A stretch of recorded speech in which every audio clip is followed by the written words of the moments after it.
So this is episode 23 of Roadtoserfdom's Stream of Consciousness, and things have been really busy. Thank you all for getting me through the recent begathon. My auctions kind of worked. Got half of it with the auction, and then I ultimately sold another one at the end. So hopefully this next month I won't have to do a begathon, and I can do this with just the auctions of the gentlemen's magazines. And I haven't been putting any of the information about this on the YouTube channel. This is only on my Twitter, because that's where you can bid and that's where it's happening, and it's not really technically part of Stream of Consciousness. But tonight is kind of a special episode because I'm celebrating the first anniversary of the movement license tweet, which was the one that sort of got me started on getting a podcast together and becoming a full-time Twitter person, expressly for the purposes of retweeting this particular tweet. There's a lot of other stuff I do on Twitter, but this last year has been, for the most part, all my time has been spent retweeting the quote tweets of this tweet, which is a censored tweet. They didn't take it down, but they did everything they could do to prevent it from being read and seen and liked and retweeted and bookmarked and etc. Like you can't interact with this tweet.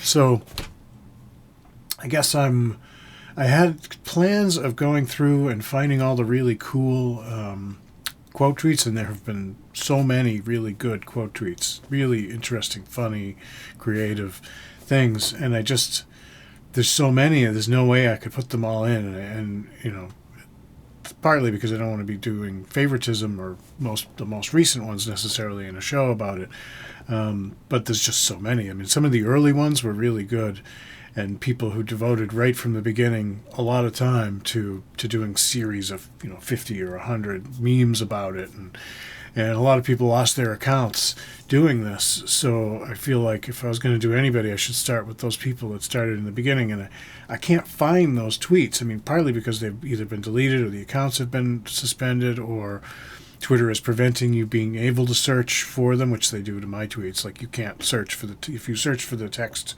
in my tweets, in many cases it won't show up. The tweet is there, it's just not showing up in the search. And a lot of times there's just no good way to search for it because it's just an image or something like that. So there's no text you can search for. And they don't show me my quote tweets. They won't give me a list of all the actual quote tweets, so I can't even manually go through and find them. So I did put up a tweet asking people if they knew about any cool ones from any of these the entire year, and just put them in a reply on that tweet so that I can see it. And that's a good idea to do anyway, so that there's a place that has a sort of collation of all the good creative quote tweets. But in lieu of actually putting it together a video of them, which is just impossible for me to do, possibly at all, but certainly not in the amount of time that I have here, which is not very much time, I'm just going to do an episode talking about what's been happening, with regard to that tweet on Twitter and any other stuff that comes into my mind. And also just to toast all of you for helping and for seeing the light and really just for being there. So I got a nice little bottle of bourbon here, and I will start with a little bit of Whiskavaha. Well, it's bourbon. It's not really Irish whiskey, but so sláinte.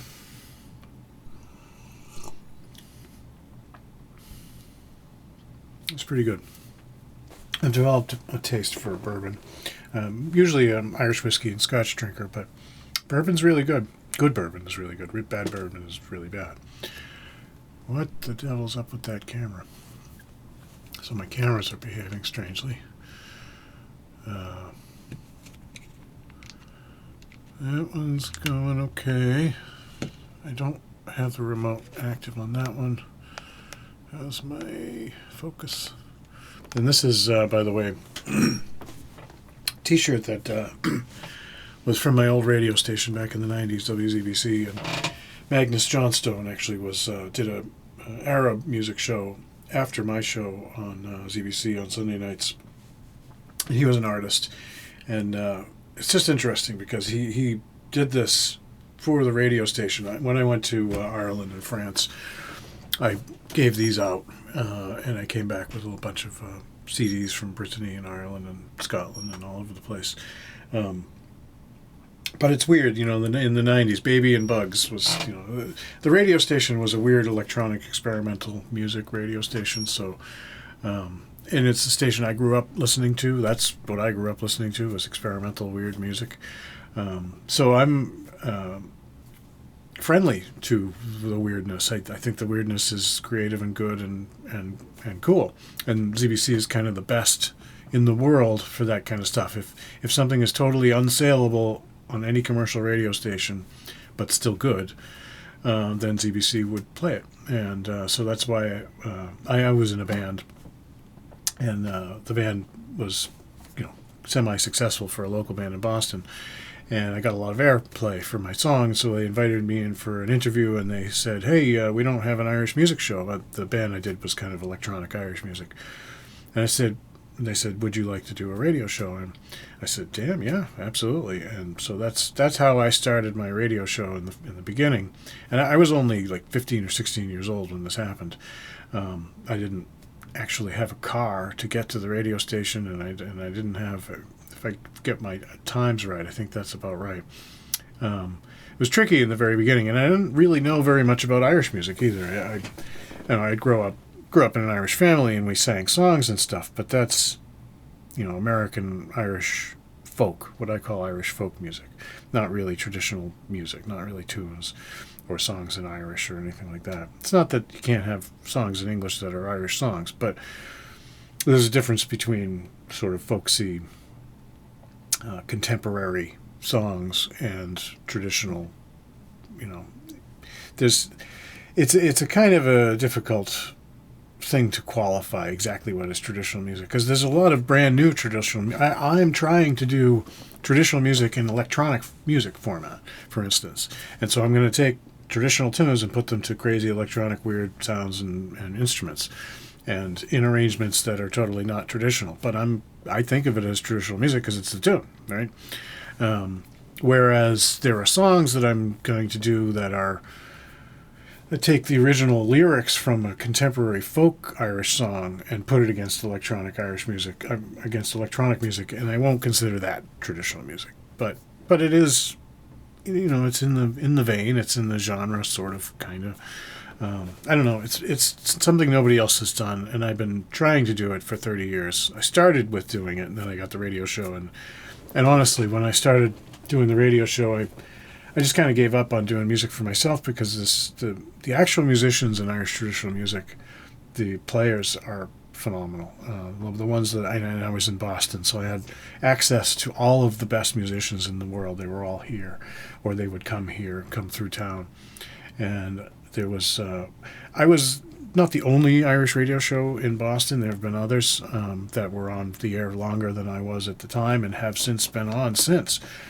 But they don't really, there's something about traditional music, from a musical standpoint, from a sort of virtuoso. I was looking for the virtuosic performances of the best material. And in my mind, traditional music, what makes traditional music good is the fact that you've got this hundreds and hundreds of year-long shit filter, where a tune may have been written 400 years ago, and it has evolved over time. It's maybe gotten faster, had some new parts added. People play it differently depending on where they come from. There's a Clare style and a Kerry style and whatever. But there is this core, this tune that is the traditional music, and only the best tunes survive. It's kind of an analog for capitalism in a way. Something will not endure unless it really merits endurance. And you can try to force it. You can try to make new stuff, and if it lasts, it's good. But it will only last if it's really good. And these original tunes that I don't know why I'm going off on this about Irish music. Maybe it's because I'm starting to drink here. But anyway, again, cheers to everybody. I really appreciate all the help, and I believe we're going to get through this. It's not going to be easy, but we're only a year into this from that tweet. And I've been going through my earlier tweets, which go all the way back, well, I mean, technically to 2016, but because I've been talking about totalitarianism and corporativism the whole time, and Hayek and all Ludwig von Mises and everything. I'm into Austrian econ. I was really shocked that, maybe it's because I know about totalitarianism specifically, but I was really shocked that there weren't more Austrian economists who said, "Yeah, this is what happens. This is the beginning." I hear you. I totally agree.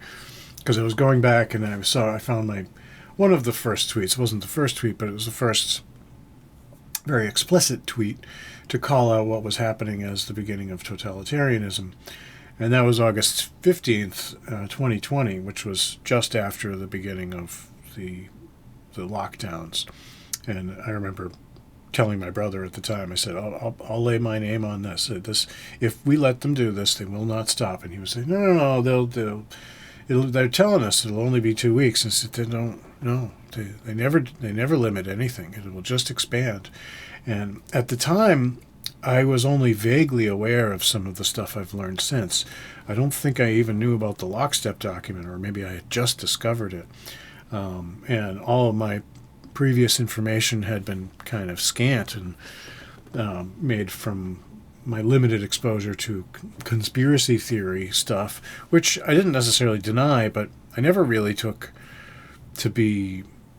And again, I didn't deny it, and I didn't say it wasn't real, and I took it seriously, but somehow it just didn't add up. And I guess what it is I didn't think there was anything I could do about it.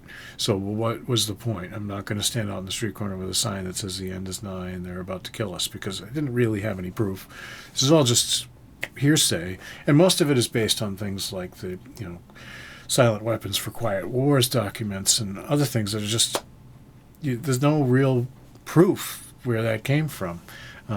All you can do is point to all the examples, and there are myriad examples of consistency in government policy with this apparent desire to kill off most of the human race. So now we have our evidence. Now we have our proof. They have openly declared war on the human race. And so we have to get ourselves out of this. And obviously, government is not going to stop itself. And corporativism, I'm trying to clearly identify and describe what corporativism is, because in the government of corporativism, the government form of corporativism, corporations are subsidiaries. They're like virtual departments or agencies of the government. They do what the government tells them, and they get paid by the government. And their job is to enact these socio-economic policies that government would otherwise, in a ostensibly representative republic, it would be illegal for the government to do these things. But when they surreptitiously enact corporativist policies in this way, they're able to do it. So I'm trying to make it clear that the people on the left who say the corporations are evil are totally right. But they don't get it. They don't understand that they're part of the government. It's not that the corporations have taken over the government or are telling the government what the corporations want the government to do. That's not what's happening. That would be in classical liberalism, to us Austrian economists, what's called regulatory capture. And although that is always a concern whenever you have government grow large enough to interfere and you have interventionism happening, which is, there are a lot of these simplifications that are appropriate, but they fail to integrate the whole idea. Ludwig von Mises reduced it down to interventionism, which I think is a great way to say it, but that doesn't really communicate the direness of our circumstances. Ayn Rand, would call it mixed economy. And mixed economy, perfectly adequate way of describing the mixture of socialist and capitalist policies, but there aren't really any capitalist policies.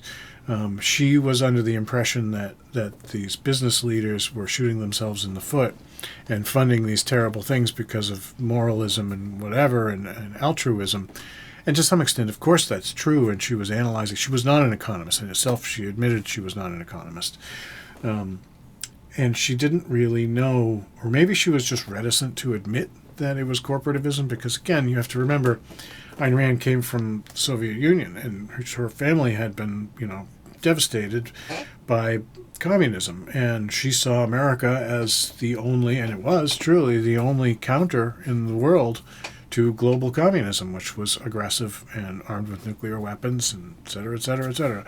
So it would be very difficult to expect Ayn Rand to talk shit about America, about this corporativist thing, because A, she may not have known about it, and if she did realize what it was, in as precise a way as I have come to understand it, she may have felt like, well, so be it, that's a problem down the road.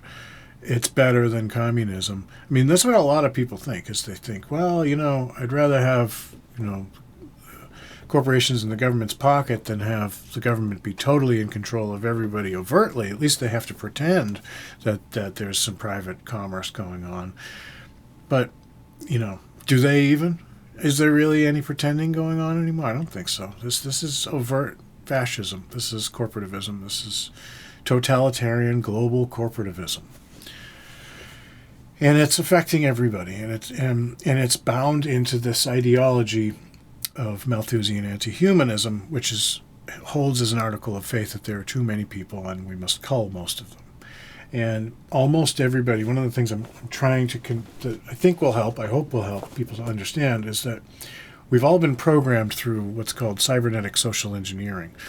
And that's this implementation of cybernetics, which is the creation of self-regulating systems that resist change and growth and advancement. And usually they're about trying to design a system that will keep itself within parameters. The analogy is the steam engine regulator. But cybernetic social engineering is specifically to program people to sort of guide them towards ends that cybernetics wants them to reach. And I think that's pretty much the way it worked. Very successful. And most people think that they arrived at their conclusions on their own as a result. So you ask somebody, about climate change or the birth rate or population size and whatever, and most people have this idea that the world is completely covered in people and they're all terrible people, and like, this is all programmed shit. They got this all from school and media. That none of them came to this conclusion on their own. And if you sit them down and you say, well, show me that where you live. And they say, well, it's not here where I live. I mean, I'm sure there's somebody in some city somewhere where it's really as shitty as they say. But those are cities, and they're few and far between, and even only parts of cities are as bad as the worst case scenario. Cities are crappy places. The world is not a city. The cities are these concentrations of nonsense that are really, kind of little laboratories for this, cybernetics and human management. And they want everybody to go into cities. That's one of the things about Agenda 21. The goal is to make most of the earth uninhabited by humans, except, of course, the people who, are authorized to go out and enjoy the countryside. Everyone else is supposed to go into the cities and be surveilled and managed and not use too much energy and not eat too much food, eat the bugs, etc., etc., don't have sex, or at least don't have children. And I mean, this is evil. And people have this, a lot of people agree with it on principle because they think they've come to this conclusion on their own. They think that they've arrived at this conclusion that people are bad, and they haven't. They have been told this by government schools and by movies and books and TV shows and whatever, and their own kids or their parents or their siblings or whatever, if they're friends. I mean, the other thing about this is it's been a cool thing. You know, when I was growing up, at least there were some people left who didn't buy into this bullshit. And so the younger kids, it was like kind of cool to be nihilist, and I'm sure that that's still the case. And the nihilist kids who are doing it and think they're being cool think it's kind of rare or something, I guess. I don't know. They don't seem to realize that everybody agrees with them. They are repeating exactly what the fuck the television just told them, and they think they're being punk rock. Well, I'm sorry. You know, killing off the human race because they suck and people are terrible and blah, blah, blah. That's not punk rock. That's government media. That's exactly what the government wants you to think and say. So we've got to stop this. And mass recall, as I've said, is the only thing that I know of and I've analyzed every possibility, every possible way, mechanism, mode of redress, and all of them have been specifically accounted for in the documentation that I have found between Lockstep and Agenda 21 and all the other stuff that's out there, and there's a lot. And it's actually one of the bright sides of this. One of the things that is on, that benefits us is that even though so many people agree with this on an ideological level, they don't understand or know that it's an actual active project that's underway. So most of these ideas have to be thought of ahead of time and then woven into the fabric of the false society and then activated. And so if someone comes up with something they didn't anticipate, like mass recall, they don't really have a way to deal with that. They can't just like press the button and say, broadcast to all Malthusian and humanists, there is a new thing that they just came up with called mass recall, and we're going to have to deal with this, and this is what you should do. They can't do that because they're not supposed to be killing off the human race. Most people don't believe that they're at war with the human race. So they can't just say, update to the war on the human race plan. We need to kill off all the people this way now because they're getting scared and they're seeing what we're up to. They can't do that. So we have an edge here.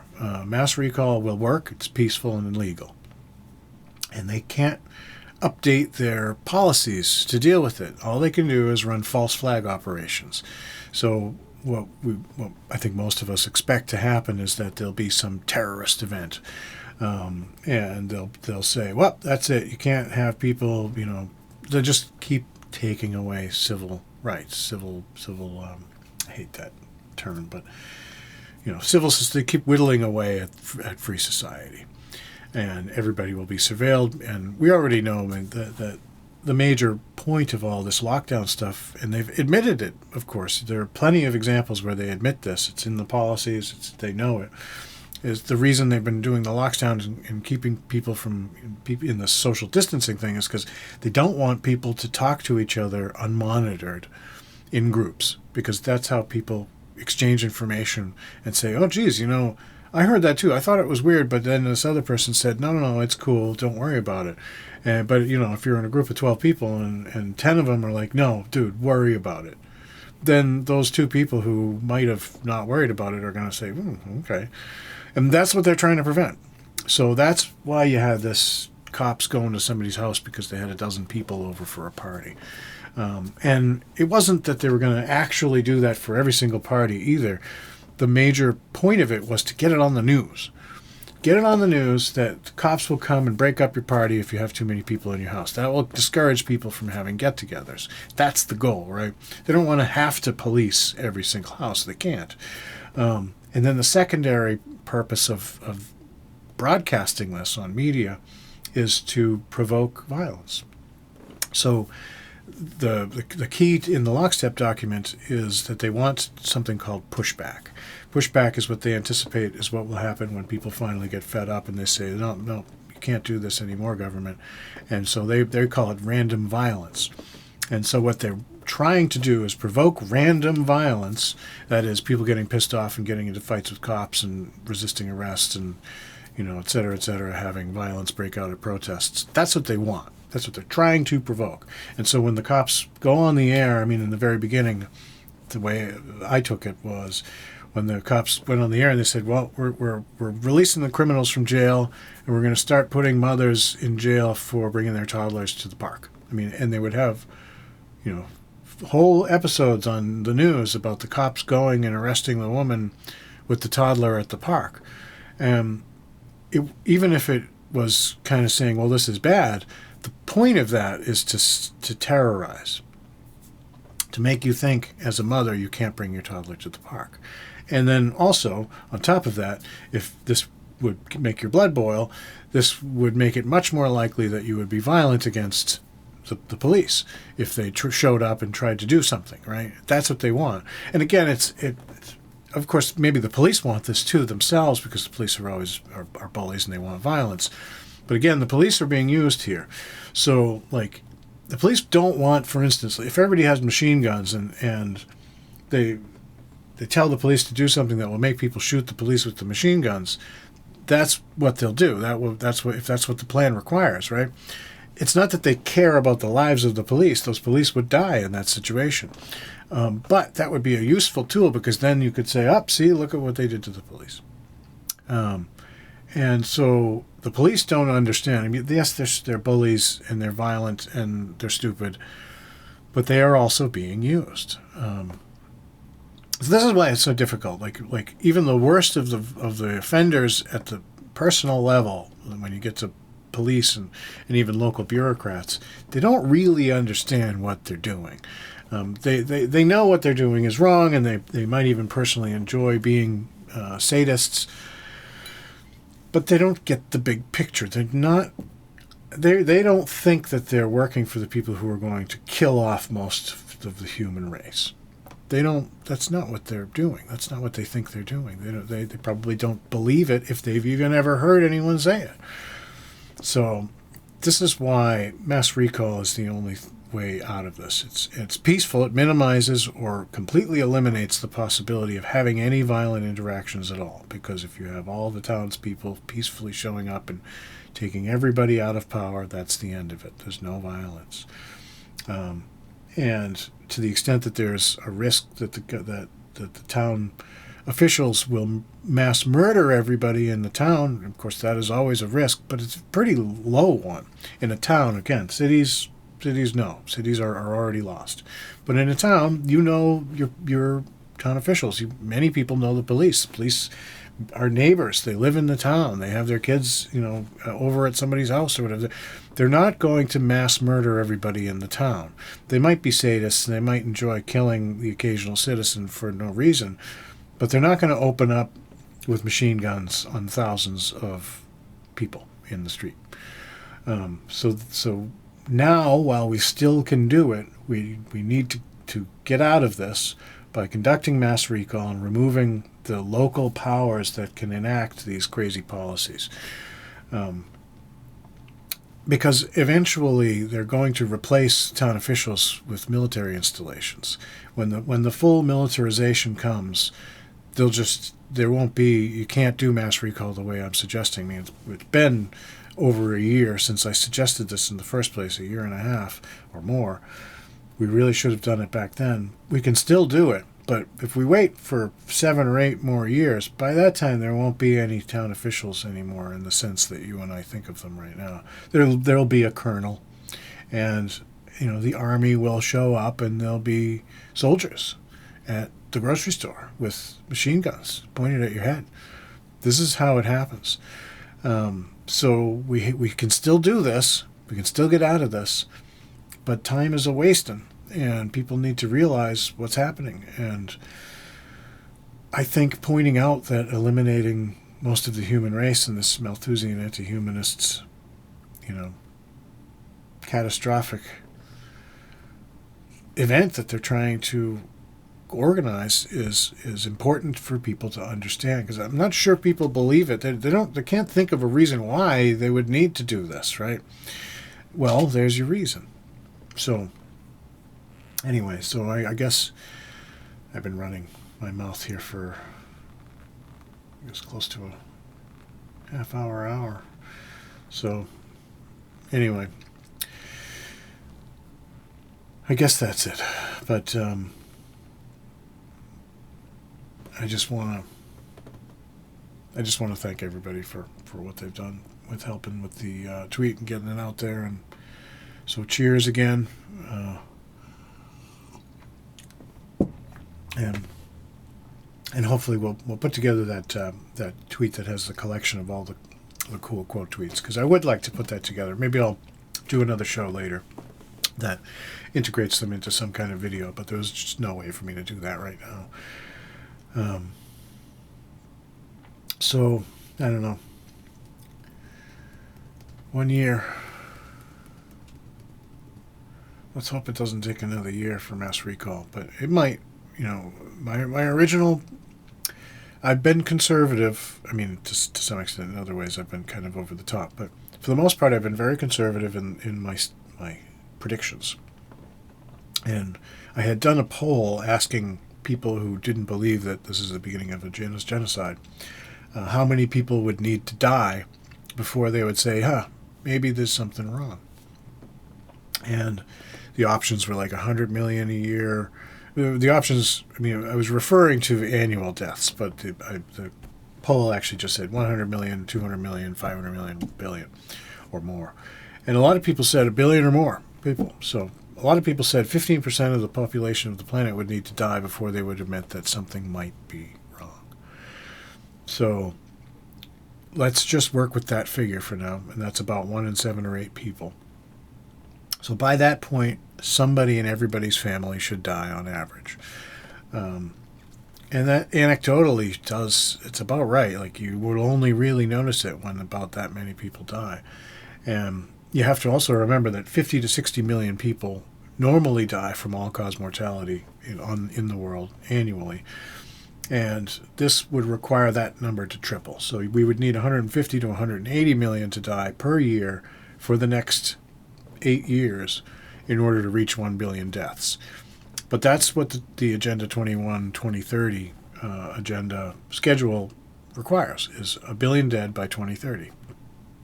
And so as soon as we reach triple all-cause mortality, we'll know that the plan is operating on schedule and they're achieving the numbers of deaths that they want. And that's also the number that people have said will make them start to worry. So that number won't be reached until 2030. So we can't wait until 2030 for people to see the actual 1 billion dead, and it will be much worse than that by that point.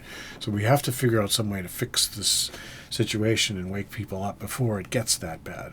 And so focusing on the annual all-cause mortality to show that the prediction will work out that way is I think the way to cut ahead of this problem.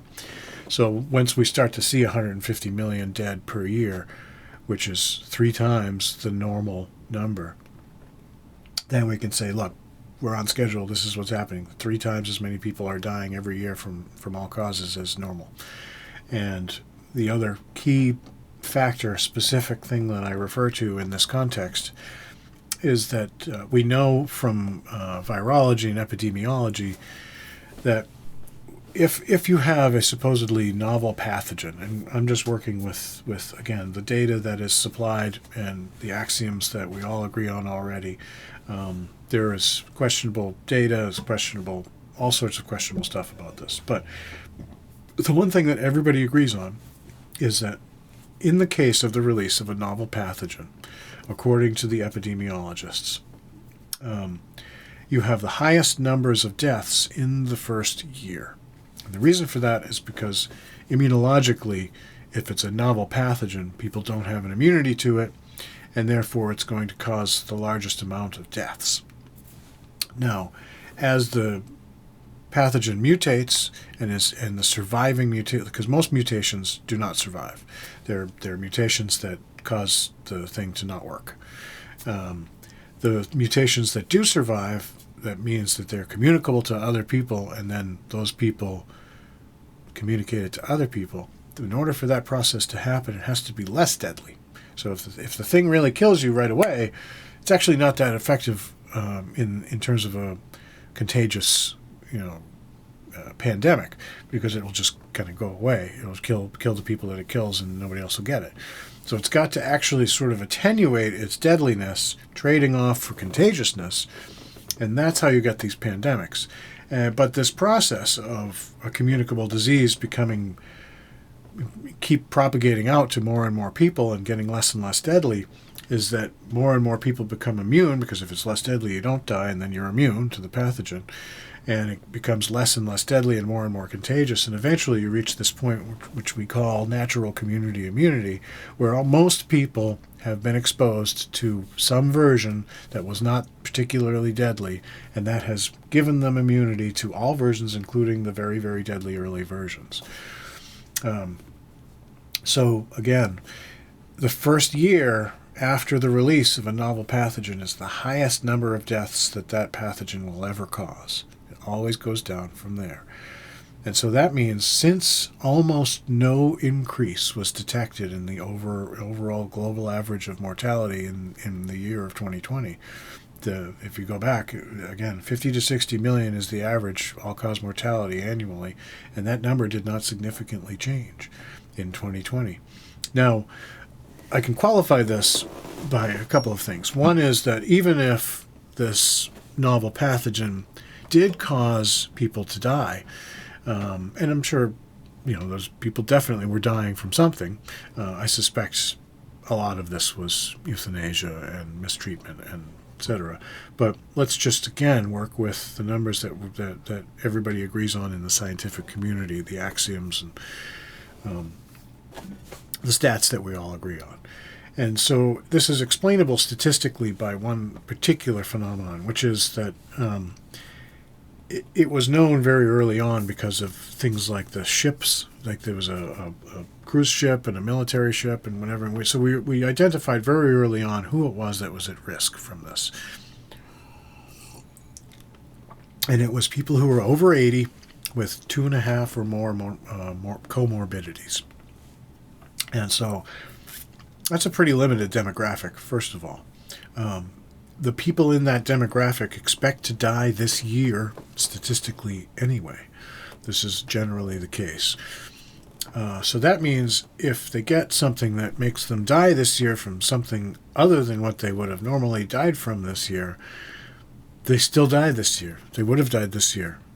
They still died this year. So that creates a situation where they could have died from a novel pathogen and it would not affect the statistics, because they were going to die anyway, right? So, but we have this other point, which is that the highest number of people die from the pathogen in the first year, and it always goes down from there. And so any increases that we see after the first year cannot be due to the pathogen. So if we start to see an increase, and we are starting to see an increase in global all-cause mortality now, it must be from the interventions and not the pathogen. So these are the kinds of a priori arguments, the logical pure reason arguments that I'm trying to make, because it makes it so that I don't have to cite a lot of data. We can just agree on these points in principle, and people can go and check on the data at any given time. These are floating points, so you can go and check them at any time. But the general argument is just a reasonable argument. So now what we're looking for is the global all-cause mortality to get up to 3 times what it normally is, or just even to increase for people who don't require that ridiculous level of proof, because it shouldn't increase. And there's no reason for it to increase. Even if it was a deadly pathogen that was spreading to everybody, it shouldn't increase, because that's not how it works. So we know that if there's an increase in all-cause mortality, it will not be because of this supposed novel pathogen release. And so therefore it has to be from interventions. And I think the primary intervention we're talking about here is the experimental gene therapy. But there are lots of interventions, the masking, the social distancing, all these things, not having enough sunlight, not getting enough vitamins or whatever, the hospitals and everything that they've been doing. There's a lot of reasons why people might start dying from these policies that government has forced on everybody. It doesn't have to be simply because of the experimental gene therapy, although that seems to be, as we expected, the primary cause. So, and there's obviously a lot of neurological and frankly, science fiction madness possibilities with what's going on. And I've talked a little bit about it, but it's just easier, again, to fall back on this basic logical argument with some simple numbers. That way there's no real argument to have. It's either going to happen or it's not, right? So if it starts to happen, and I think it's starting to happen, we can tell people about mass recall. And it's my pinned tweet if you're interested in reading. It's a thread, not just a tweet, so read the whole thing. It's an idea, not really a plan, so it's not perfect. A couple of people have pointed out it doesn't really cover all the bases. That's not the point of it. The point is to have a reasonable idea that everybody can quickly and easily communicate to each other that hasn't been thought of by the global totalitarian corporativist state. And not having all sorts of details about how to do it is helpful because we don't really want to tell everybody exactly how we're going to do it in our town or when. I mean, there is this requirement of it being simultaneous. So when we finally get everybody on board with mass recall, we ought to do this more or less simultaneously. But that's really just because government is notorious for executing people. So if this happens in isolated instances and it doesn't happen everywhere, and the government can use its army to go and murder everybody. So we want to avoid that. And if it happens everywhere, they can't do that. So anyway,